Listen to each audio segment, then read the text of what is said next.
and welcome to another episode of Conversation with a Chef. I'm Jo Ritty and I love sharing with you the conversations I get to have with talented and passionate chefs. It's the backstory, if you will, to the food they're putting up. I begin today by acknowledging the Wurundjeri Woiwurrung people of the Kulin Nation, traditional custodians of the unceded land where this conversation takes place, and I pay my respects to their elders past, present and emerging. I sat down with Mark Tagnipez at Marmont on South Bank to talk truffles, but the conversation very quickly became about much more than that. Mark is warm, funny and wonderfully unguarded, and his story moves from Los Angeles to Hawaii to Melbourne, from Filipino food at home to Chicano neighbourhood cooking, deep fryers, hay fever, fried chicken, monkey bread, and the thrill of discovering that maybe truffles aren't overrated after all. There's a lovely openness to the way Mark talks about food, where it comes from, who it's for, and how much of yourself you can quietly leave on the plate. I'm just a cook. I don't know that you're just a cook. Well, that's how it all started, right? Like I had no ambition to be a chef, and this was before being a chef was really cool, and it was like anything. It's just people who just needed jobs, and that's just. And where was that? Where was that? Okay, so I'm originally from LA. As soon as I turned 18, I gathered like a couple $100 and I flew to Hawaii and I moved in with my cousin. Right. And so my first job out of that was I was a snorkel instructor. And I needed more money because I was only getting paid $7 an hour. So I needed a job at night. So ever since I was 18, I've been working from 7 in the morning to midnight, which is essentially just chef hours. So from 7 to 5, I was doing snorkel instructing and all that stuff. And then at night, from 6 to midnight, I was, behind a deep fryer or behind the grill. And this was like 2001 and 2002. So like back then, the kitchens were completely different. You could smoke cigarettes in the kitchen, you know what I mean? And I was just like, this is amazing. Yeah, rock star. And so I had no ambition of just, cooking for the rest of my life, And, here I am, 20 plus years later, and still cooking. And so, so it just, I just stuck with it, really. Yeah, well, but you were here from the start at Marmont. Yeah. So obviously, Grant brought you on because he knew you already. Yeah. And you'd been working in his other venue. Is that right? No. So 11 years ago, EP and LP opened up in West Hollywood. And about 12 years ago, they moved in. Grant moved to LA. Louis Tickeram was the head chef at the time, and I was the opening sous chef. And a couple of years later, I get offered a job to move to Melbourne. And I hopped on the opportunity, and it was just like the same day I got offered the job was the same day Trump got elected the first time. Right. And everyone is crying. It's like, oh my gosh, I'm moving to Canada, and then I get this opportunity to move internationally, and I was just like, whoa, all right, great.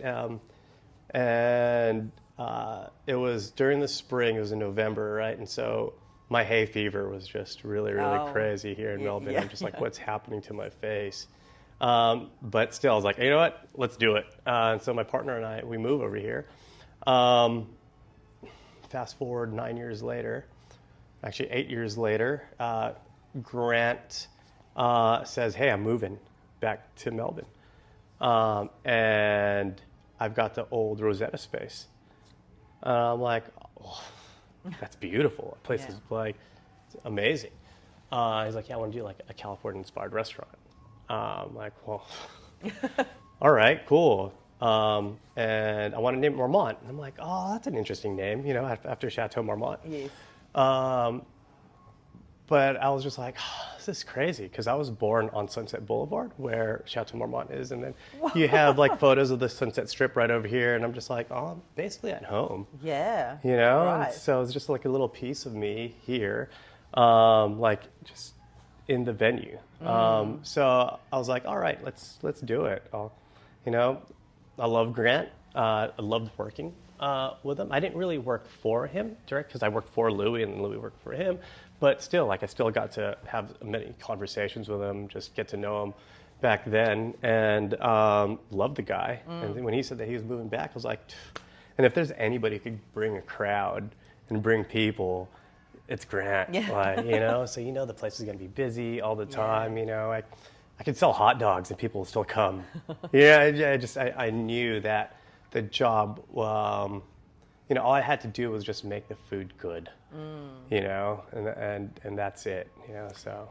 And so I've seen the menu and read a lot about Marmont and about what you're doing, and there's a lot of threads in that menu. So there's the fact that it's East California, Chicano neighbourhood style, a bit of your Filipino heritage. So, like, how do all those threads weave in? Well, so California, you know, it's funny, they say, oh, America's a melting pot. It's not. It's a broken sauce. Yes. Collingwood's a melting pot. You have, you know, $3 million apartments next to public housing. Yeah. Like, that's a true melting pot. You can't see that anywhere in LA. You know, 70 years ago, certain ethnicities couldn't buy property at certain areas. You know, and so all the brown people had to live in certain neighborhoods. I grew up in a very third generation, fourth generation Mexican American. So that's like the Chicano neighborhoods. It wasn't necessarily all Mexican, and racism was crazy. And racism is big in America to where like you are almost brought up to be racist against your own people because it's so like, you know, like the third generation Mexicans would be racist against the people who are straight from Mexico, and the people who were from Mexico were racist against the third generation Mexicans. And you see that, and then you like, how does a Filipino American assimilate to that? And to, you know, when we had, first of all, a cultural difference between me and my parents, and you know, generational, you know, so it's like I don't know what am I supposed to be doing, how am I supposed to be acting, how am I supposed to be speaking, you know, what's my accent like, and all my friends have like a Mexican American accent, and what's my accent, down to what type of food am I eating. At home, like we're eating white rice and, you know, acidic, vinegary, citrusy foods that are Filipino. And then every day when I'm at school, at baseball games, at my neighbors who are watching me, because that was our community, everything is in a tortilla. Yeah, right. You know? Yeah. And, you know, it was... every Saturday, every Sunday, it was a carne asada, you know, and so that was kind of like that's how I grew up. This is 90% Mexican Americans. And so that was the food I grew up eating. And that is the food I have an emotional relationship to. Now, I love fish sauce, you know, I love tortillas.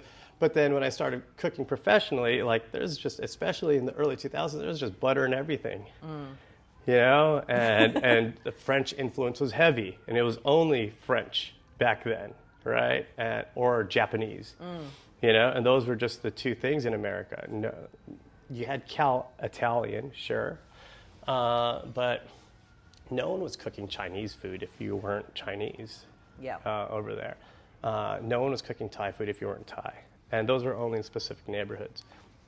But, you know, just growing up, cooking professionally for these French-Japanese technique chefs, cooking next to Mexicans, because everyone was Mexican, growing up with Mexican, and then growing up Filipino, is basically how my style started, you know, evolving. But at the same time, I do understand I have to cook for the people. You know what I mean? And I do have to understand the demographic. And I'm cooking for Melburnians, you know, and Melburnians, you know, it's different. You know, you got people just across the road. You got people in the western suburbs who are celebrating something, and you have people from the north, and they're all different. You know, I wish I could just say, all right, cool, these are Melburnians, but it's not. It's, you know, technically a small city compared to like LA, but still they're just all so different, you know, so you have to kind of play it safe a little bit, and you have to be able to cater for everybody, and especially for this dining room, but still just leave your fingerprint on it, you know, and so that's the identity behind all of that. And so you're just like, whoa, this is kind of like interesting. But if you have the food all together, it's just like, wow, the flavors actually make really good sense in, you know, our set menu. Like there's actual progression to it. You know, but if you were just to take a look at it, you're just like, this is kind of interesting. This is all very different than what I'm not used to. Yeah. But yeah, once you have it, it'll. Yeah. So where do we see your fingerprint on it? Like if you can give me an example of that. Some of the dishes. So like the fried chicken. Okay. Yeah. You know, buttermilk fried chicken. You know, that's standard. Yeah. Fermented chili.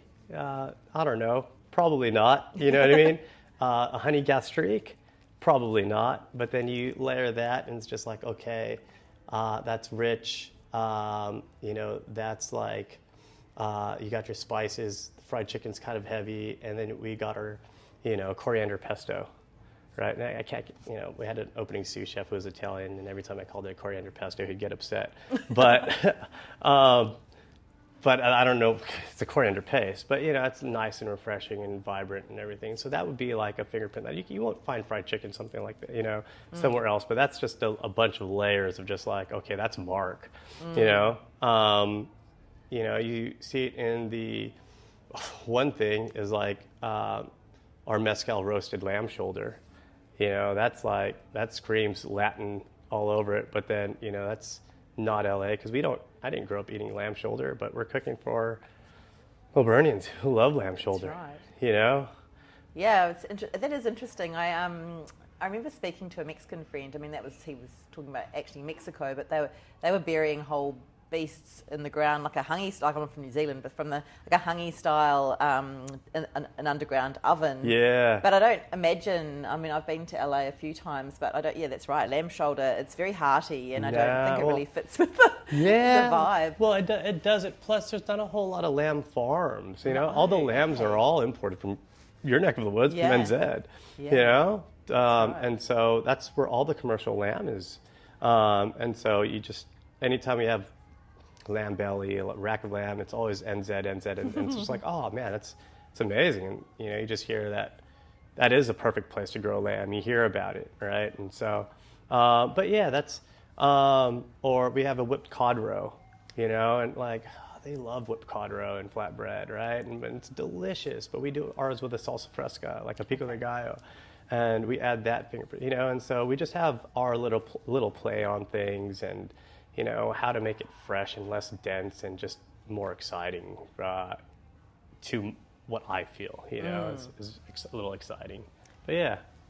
And I'm interested because I feel like I'm breathing garlic fumes, because I just had the Wagyu beef, the burger, the Wagyu burger with the truffle burger. Yeah, the truffle. Yeah. So delicious, so rich. Oh yeah. And thankfully, one of the front of house people suggested I get the cos lettuce with the green goddess. So I feel like I had a totally balanced lunch. A lot of greenery, but that was delicious. Oh, so thanks. So this is truffle season, and everyone goes mad for truffles in Melbourne. But I love that your menu's really tight. You haven't gone overboard with it's. You know, you've got the brie and the Wagyu. The rump cap. Yeah. And then there's the burger for lunchtime, and there's a dessert. Yeah. And it's not too much. I think that's great. It's not too much. We're not. Look, we have to play the hand that we're dealt. We probably have the second smallest kitchen in the ground. Is that right? Yeah, and like the largest. That's huge. Probably one of the largest footprints, which also works out in our favor. So it's we have to keep it tight. Yeah. And I don't generally love a whole lot of crossover on the menu, but sometimes we have to do it based on space, and you don't want one person to accidentally order the wrong thing and then that same ingredient is in like 4 different things and you're just like, oh, well, that's kind of boring, and so we're sort of semi-blessed to have that, you know what I mean? And it works out for us because we have to streamline it. But yeah, it's just like, okay, cool. It allows us to be very consistent with our food because we're just working on, these are ingredients and let's just focus on making it as good as possible, because we can't have 50 menu ingredients here, so let's just really make sure that whatever we could possibly do, we're doing our best. Yeah. So have you taken things that that already kind of align with Marmont and then you've added the truffle layer to it? Or? No, these were all new dishes. New dishes. Yeah, these are all new dishes, and it was just it was my actually first time. I've been here for 8 years, and I've never really worked with these manjum-up truffles. And I'm like, wow, because prior to this, I thought truffles were overrated. Sorry, Yeah. because they're just, black winter truffles. Okay, cool. Like, are they so expensive? They're nice, but that's it, right? And then I had these, and I'm learning so much about these WA truffles, and when they are ready, and when to use them, how, what they go well with, and we're just trying to do something fun with a vol au vent and baked brie, and I love the baked brie on croûte, and especially in the wintertime here would just be so nice. And I've always wanted to put monkey bread on the menu, and I was like, well, this is a good time to do it. We'll do a truffle d'anglaise. Nice. I actually like truffle in desserts more than I did did prior. But now, because truffle does really well with dairy. Yeah. And so that's why.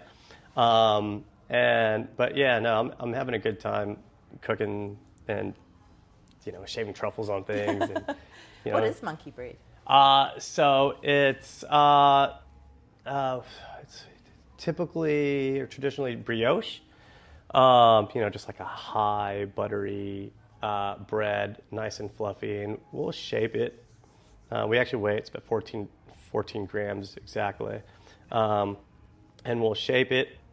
And we'll put it in a little bundt pan, and we shape it, roll it in cinnamon sugar, put it in a little bundt pan, proof it, so it's really nice and fluffy. Throw a little miso caramel around it, so then there's a little texture to the bottom of that when it bakes with in the bundt pan, and bake that, and you could pull it apart. So it's 14 grams, but there's about 12 pieces, and it's baked together, so you could pull it apart with your hands. And then they just come out in little balls. And then you just dip it in the anglaise. But they call it monkey bread because it's meant to be eaten with your hands. So probably originated in the South, I can imagine, or the Midwest. But I don't really know the true history about it. But I know it's made its way to California. Yeah. And it's just one of the things I just enjoy eating is just enjoy making, just because you're really working with your hands. You're tossing it in cinnamon sugar, and it's just fun to make. And then you're eating it with your hands as well. Yeah. Nice. It's more enjoyable. I like eating with my hands. I know a lot of people don't. My kids certainly don't because they have sensory issues. They're like keep my hands clean. Yeah. But no, I still do. Yeah. How often do you change your general menu? We don't change the menu as a whole. We have our, our staples and everything. We do it seasonally. Mother Nature tells us, Yeah. when a dish needs to go. We are eating everything every day. Every single piece of mise en place. Like the pea will tell you when it needs to come off the menu. Yeah. And same with the tomato. It's like it's time to go. We shouldn't be running corn in the winter. No. And so I wish I could say June 1st, but Melbourne seasons it's different. The sometimes things last longer than they should, and you're just like, well, it's still really good right now, so we'll keep it on. Yeah. But if it's, once we get peas and we feel that they're starchy, it's like, we need it, the sense of urgency to change this dish right away, because we can't serve that.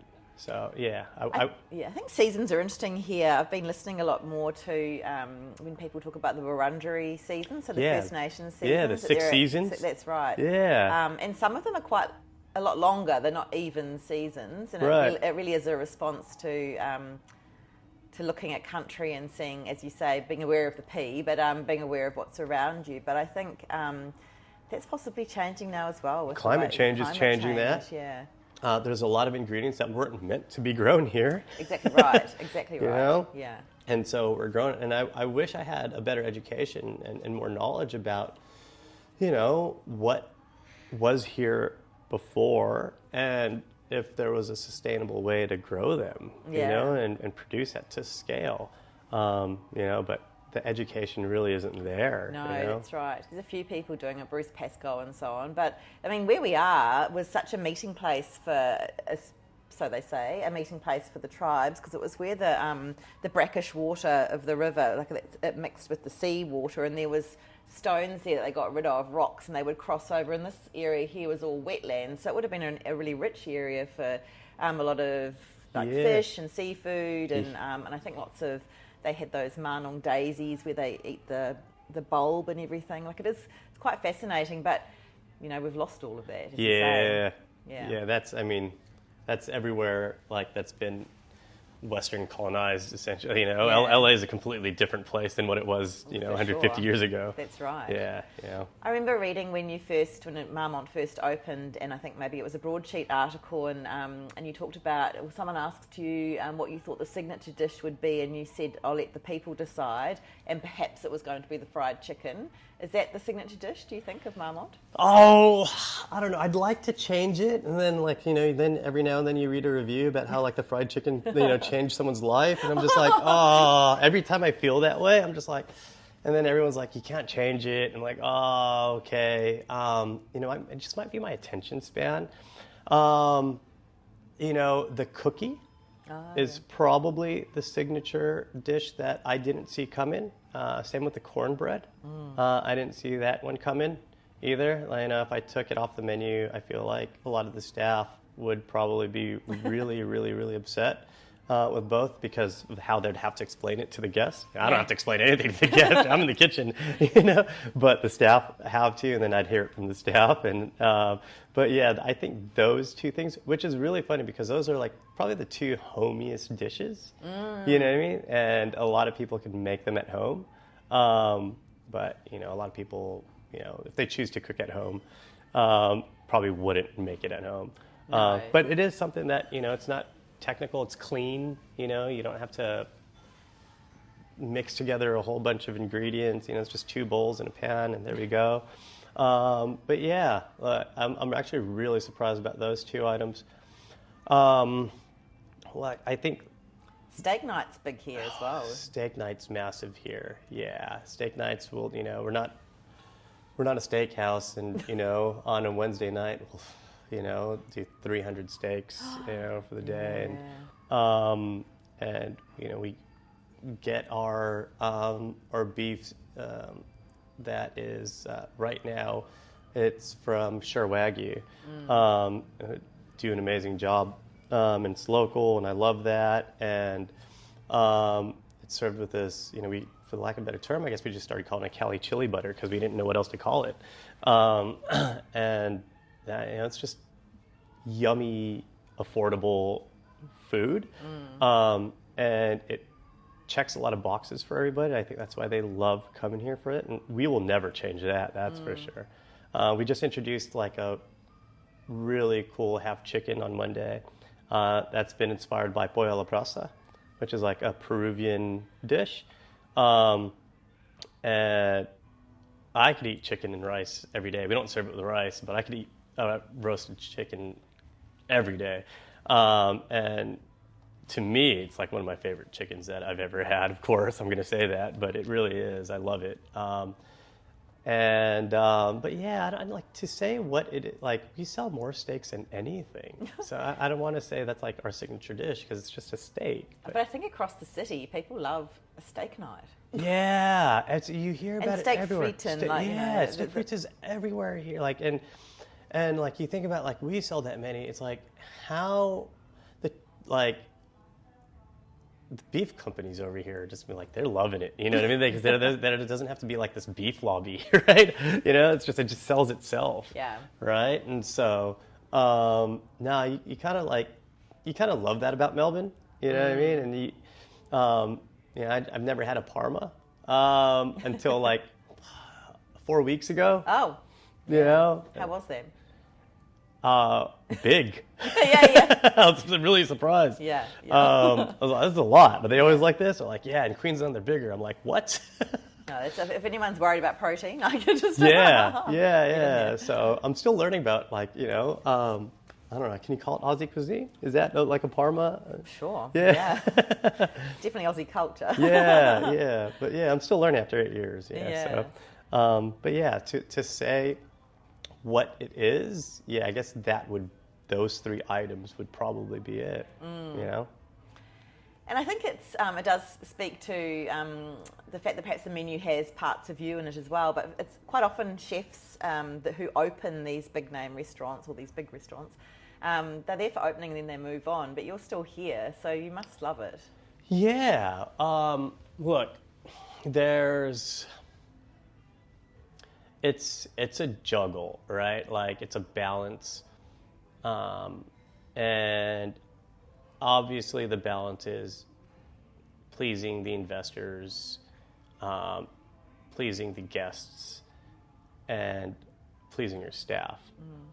And we have really gotten lucky with staff that are on board with wanting to do everything too, and say, okay, look, guys, let's make the guest happy. And if we can make the guest happy, we're going to make the investors happy because we're going to have revenue.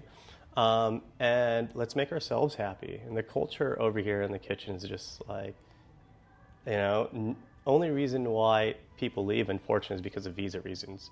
They can't stay in the country and they have to go. But if you're here, like, we've got 70% of our opening staff in the amazing. Kitchen, That's great. And they genuinely love each other, if like they'll go up to bat for each other. Everyone's just very supportive. They hang out outside of work when they can, you know what I mean? But it's still just very professional in a way inside there. That must be your leadership style as well, do you think? Well, I think it starts off with how you hire people, and the recruitment process is a very big one. We actually have to talk about who we're going to hire, and then there's the people that you bring on around you. And I really welcome feedback. How can we do things better? The sous chef doesn't report to me, and we report to each other, and we have this real relationship about how can we make this place better every day, including our staff, and how can we make them better, and how can they help make the place better. And that's it. That's really it. It's just we're all swimming in the same direction. And I've been really, really lucky with that. So I don't want to leave the team. You know what I mean? I love what we've built here. Everyone takes the food seriously, but we don't take ourselves seriously. Yeah. You know, we can still have fun. We're not a fine dining restaurant where everyone's stressed out all the time. It's just like, we're just having fun. And, you know, if something's not done right, we just say, hey, let's cook this over again. All right, cool. All right, you're right. You're right. Or, hey, you know, Mark, I need 7 more minutes because I messed this up. I'm like, yeah, absolutely. We'll just tell the front of the house. We'll just, you know, we'll communicate it. It's not the end of the world, right? Because, like, yeah, it's just, we're not saving lives.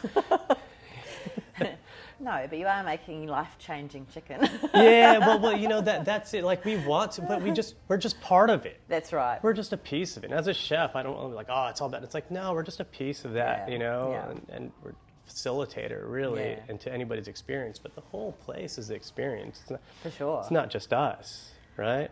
And having started out thinking that you, like, not really considering being a chef, and now that you're these years into it, what do you love about it?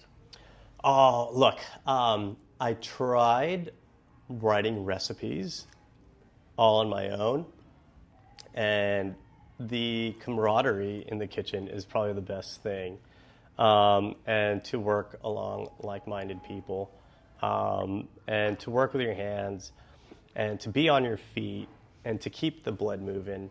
You know, I have a heavy load of admin that I have to do, and if I'm on the desk for an hour, I fall asleep. So I have to get up and, you know, I'll get in the kitchen. I'll be like, all right, who needs a prep job? You know, what can I help with, guys? And just to get the blood moving, I can go back down and tackle the admin again. But yeah, it's just how everybody here, and for the most part, most kitchens nowadays, not like 20 years ago, because 20 years ago is a completely different type of culture. Everyone's got each other's back now, you know, which is really cool, and everybody's lifting each other up. You know, 20 years ago, we were just trying to push the next person down so you could get promoted, right? And that's how it was. Right. It was such a, you know, bad culture back then. It was normal, you know. You know, some people would turn up someone else's oven just to, they could start burning stuff, so then they'd look better. You know what I mean? Like, that's what it was like. And, you know, nowadays it's like, okay, like, we've got everyone's back and we're all swimming in the same direction. So that's, you know, that's what I love about kitchens nowadays too, you know? Yeah. So it's just more positive, you know, it's going there, you know? And I don't think it's just this place, you know? I think you could go into a lot of kitchens right now and you'll see smiles, which is crazy. Yeah. Yeah. So that's it. And just, this is often my final question. With your experience and where you are now, what would your advice be to a young person starting out as a chef? Well, there's so much. Don't give up. Just, you know, I'm not talented. I've worked with chefs who are talented. And that's, you just know, they're just naturally gifted. It's like, wow, like, you are talent. And you are talent with work ethic, and that is why you're successful. You gotta have grit. You can't give up. You do the same thing, you do your 10,000 hours, and you're gonna get good at it. You know, you might not be naturally talented right now, but you just stay in there. Man, like, it's really cool how much hard work will get you somewhere. And you just keep grinding it out, and eventually it'll just be like, wow, how am I here? You know? And so, you know, I don't want to say I'm successful, because you measure success differently. You know, not a whole lot of people know who I am, and I'm not trying to put myself out there or anything like that. So I was really surprised when you're like, oh, or they're like, hey, someone wants to interview you. I was like, for a job? Like, what is, like, what are you talking about? What, like, why? Because I generally just keep to myself, and, you know, but, you know, to see what we've built here, I think that's very successful. to see the chefs that are working here, to see the front of the house give positive feedback on the food, and them have so much buy-in on it and genuinely enjoy it. That's what I love, you know. But also the hardest part too is, you know, if you're brand new to it, it's understanding why you're in it. If like you, I don't know, want to make money, it's probably not the best place to be in. You know, it's not the best industry to join. If you are genuinely hospitable, that it's probably a really good place for you to be in. And it's just easy after that, really. Yeah. So, yeah, that's it. That's not much advice, I guess. That's great. Thank you. Thank you. And thanks for the delicious lunch. It was great. Thank you so much for listening to this episode of Conversation with a Chef with Mark Tagnipez at Marmont in Crown on South Bank. You can check out all the goodness on Instagram at Marmont Bar, that's MARMONT bar, or even better, head into South Bank and check out the monkey bread and the truffle menu for yourself. If you'd like to hear more stories from other chefs, I'm also on Instagram at Conversation with a Chef, and I always post when a new chat goes up. You can read this chat online at www.conversationwithachef.com, and of course, you can follow me on Apple and Spotify podcasts. I would absolutely love it if you told a friend about my chats. I still think it's the best way to get these delicious stories out into the world. Once again, thank you so much for listening. Have a great day and bon appetit.